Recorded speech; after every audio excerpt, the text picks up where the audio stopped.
Hi, it's Marieta. Thank you so much for tuning in today's video. I'm going to talk about how much do you really need to invest if you want to invest and obtain E2 investor visa. So stay tuned.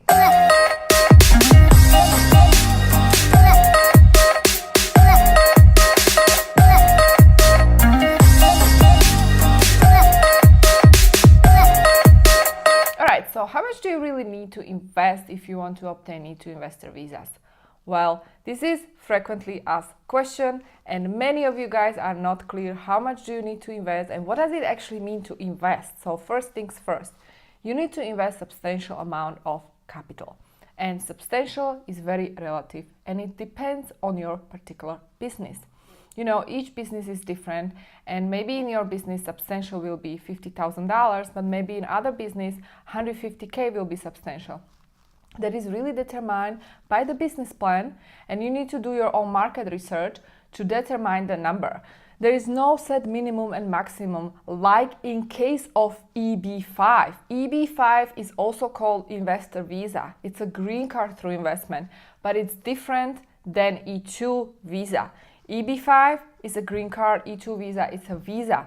With E2 visa, you can run and manage the business in the United States. With EB-5, you are becoming a resident and you need to reside in the United States and you need to pay taxes in the United States. With E2 visa, you have more freedom and more flexibility, and it's only temporary, okay? It's a non-immigrant visa solution. Eventually, it can lead to a green card, but there is not necessarily direct path like with L visa, for example. Now, substantial is therefore very relative term, and if someone tells you you need to invest 100K, that is not necessarily true. You don't necessarily need to invest 100K if, for example, you are starting a digital agency and the startup cost you calculated is only 50K, you should be fine with investment of 50K. Now, if you are investing less than 100K, you should be aware of the fact that you need to show that you have invested almost 100% of these funds, okay? Especially if it's even below 50K, it should be 100% of these funds, because then it might appear as speculative investment. See, if you want to get E2 visa, you have to be investor. One of the requirements is that the business must not be marginal, meaning the business will be able to generate more than minimum living expenses for yourself and your family if you are bringing family to the United States, okay? Another requirement is that the business must be active, okay? You are actively engaged with this business. You actively operate this business.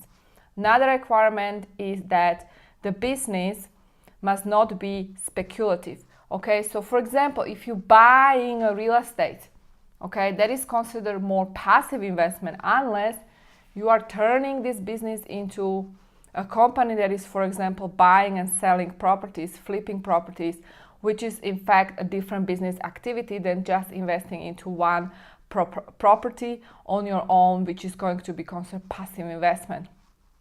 Investing into stocks is also not considered proper investment for E2 visa.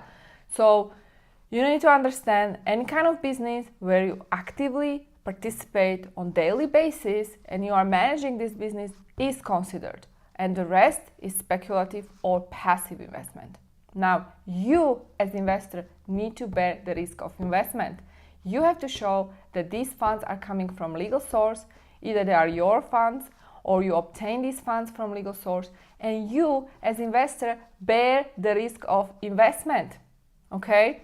So if something goes wrong with the business, you as an investor is responsible. You are at risk. Therefore, you will be issued the E2 investor visa because you are the one who is responsible. So I hope it makes sense. Therefore, the question everybody is asking, how much do I really need to invest? It depends on your particular business. It's your job to do the market research, calculate the costs, and then I can talk to you and I can approve it, and you can tell me how much you plan to invest, and we can discuss and take it from there. Also, I do want to invite you for the upcoming webinar where I go deeper into this topic and I discuss the requirements, how you can start a business, what it takes to create successful business in the United States, and you can sign up for the webinar. The link is below this video. If you are new to my channel, make sure to subscribe and also share this video with people who need this information, and stay tuned for the next video. Have a great day. Bye.